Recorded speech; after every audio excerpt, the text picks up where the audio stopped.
Hello everybody and welcome to my 78th VBA 2010 tutorial.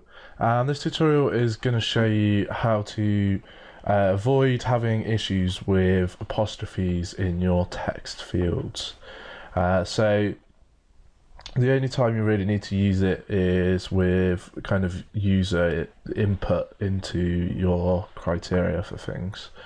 So say with this environment username, we're not going to need to use it really, because unless you're going to have apostrophes in people's login details, which is quite unlikely, but possible, I guess. If you have people's names as their usernames, you could probably have an apostrophe.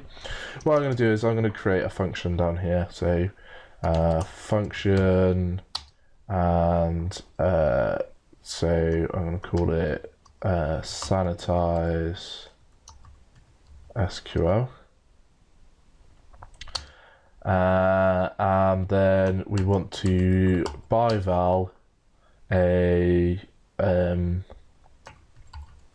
SQL string as a string, and we want to make the function return a string, and then all we're going to do is just replace, we're going to make sanitize SQL equal to replace SQL string, and then we're going to find a string, replace our string. So we're going to find any apostrophes and replace them with 2 apostrophes. What that is going to do is when you put 1 apostrophe in, it's going to end it, but if you put 2 in, it's just going to say end it. Oh no, actually we want to put an apostrophe, and then it's just going to let it carry on as normal. So now we can use the sanitize SQL.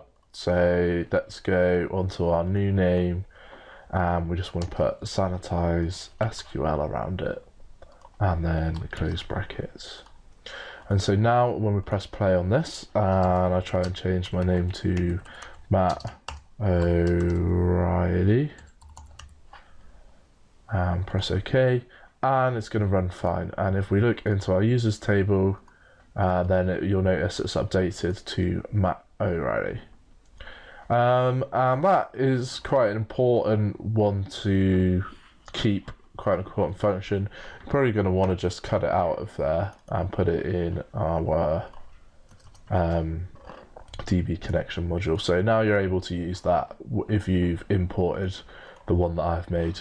So that's it for this tutorial.